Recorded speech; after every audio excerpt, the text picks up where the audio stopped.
Bienvenidos a un nuevo video de música e historia. Hoy vamos a empezar a hablar de la edad de los metales. La edad de los metales es una de las tres grandes etapas tecnológicas en las que tradicionalmente se ha subdividido a la prehistoria euroasiática. Comienza en el 6000 a.C. y termina en el 1000 a.C. Por definición, es el periodo que siguió a la Edad de Piedra y durante el cual el ser humano empezó a fabricar objetos de metal fundido.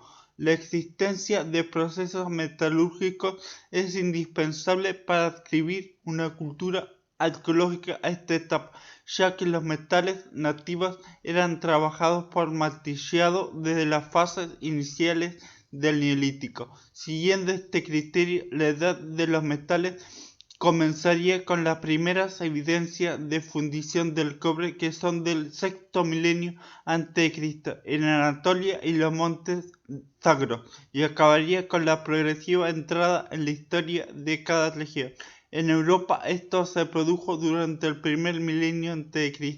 En Mesopotamia y Egipto coincide ya con el desarrollo de la escritura y por tanto la metalurgia allí es plenamente histórica. Los primeros indicios de metalurgia en Europa proceden de la península de los Balcanes alrededor del 4500 a.C. y son de origen autóctono. Para el resto del continente, las evidencias aparecen durante la segunda mitad del cuarto milenio a.C., aunque su generalización y consecuente abandono de la piedra como elemento básico para la fabricación de artefactos solo se materializó con la llegada del hierro. En el Egipto faraónico, debido a la escasez de materia prima, esta sustitución nunca se llegó a producir. De edad de los metales, sin embargo, no es de uso académico común en todos los países e idiomas. En inglés se suele referir al conjunto de las tres edades como The Metal Age, las edades de los metales, sin un nombre concreto. La división en dos grupos del período prehistórico se centra en los límites entre el Pleistoceno y el Holoceno y entre la protohistoria y la prehistoria. En este artículo, dado que no existen rupturas en el desarrollo de las tecnologías metalúrgicas entre la prehistoria, la protohistoria y la historia a partir de la antigüedad, se incluyen procesos que se dieron en periodos claramente históricos. Europa, Oriente Medio y Asia. Esta etapa en Eurasia se ha subdividido tradicionalmente en edad del cobre o calcolítico, edad del bronce y edad del hierro. De manera simplificada, el calcolítico coincide en la mayor parte de Europa con la segunda mitad del cuarto milenio a.C. y casi todo el tercer milenio. El bronce correspondería al segundo milenio a.C. y el hierro con el primer milenio a.C., época en la que el continente entró en la historia. En este video vamos a hablar del cobre. En los siguientes videos hablaremos del bronce y del hierro. El cobre, junto con el oro y la plata, es de los primeros metales utilizados en la prehistoria, tal vez porque a veces aparece en forma de pepitas de metal nativo. El objeto de cobre más antiguo conocido hasta el momento es un colgante ovalado procedente de la cueva de Shanidar en los montes Zagros, Irán, que ha sido datado en niveles correspondientes al 9500 a.C., o sea, a principios del Neolítico. Sin embargo, esta pieza es un caso aislado, ya que no es hasta 3000 años más tarde cuando las piezas de cobre martillado en frío comienzan a ser habituales. En efecto, a partir del año 6500 a.C.,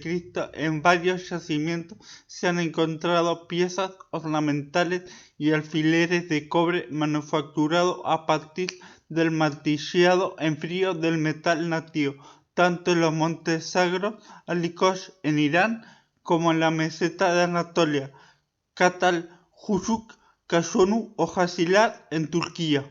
Siglos después, los humanos descubrieron que el cobre podía ser extraído de diversos minerales, malaquita, calcoprita, etc., por medio de la fundición en hornos especiales en los que se insuflaba oxígeno soplando por largos tubos o con fuelles para superar los 1000 grados de temperatura.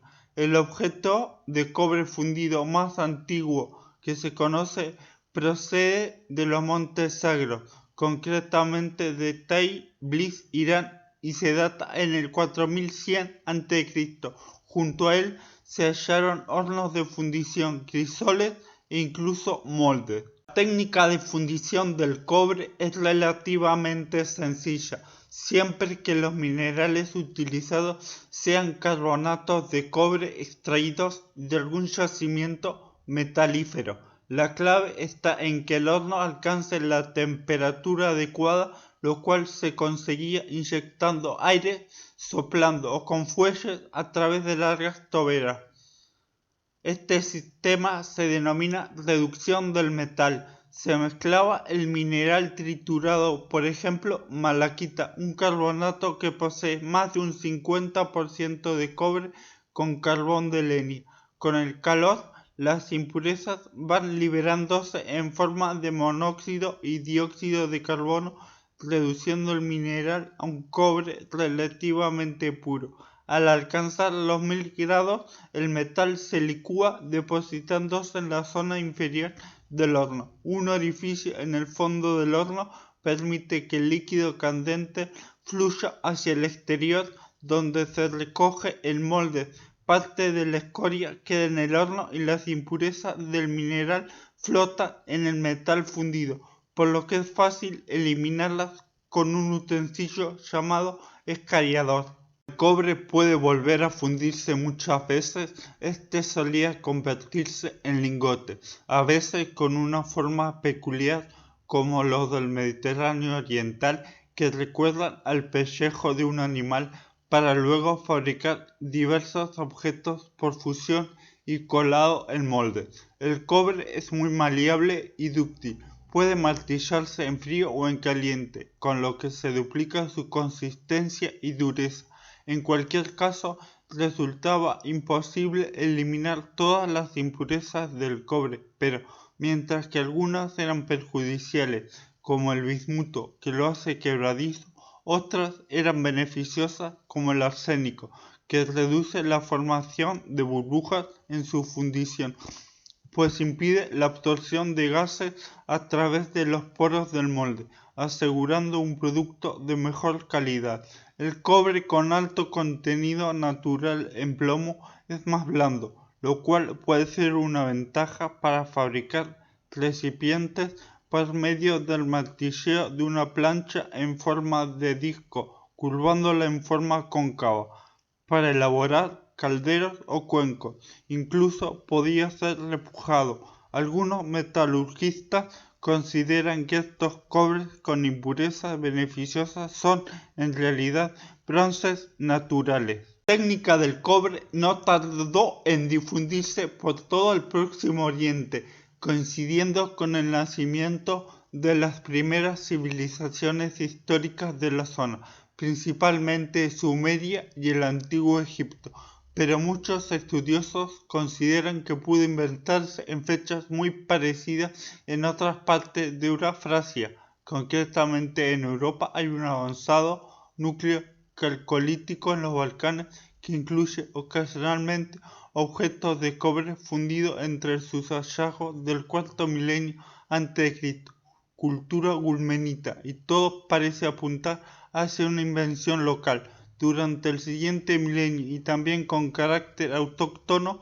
se detectan procesos metalúrgicos en poblados fortificados del sur de la península ibérica como Los Millares o Vilanova de São Pedro. Estos primeros metales se difundieron por la Europa central y mediterránea durante el tercer milenio a.C., asociados al vaso campaniforme y a la cerámica cordada. En Asia central u oriental no puede hablarse de una edad del cobre con entidad suficiente, dada su corta duración, ya que el desarrollo de la metalurgia en lugares como la India o China comenzó realmente con el bronce. suscríbanse y denle un buen like. Gracias por haber visto. Hasta la próxima.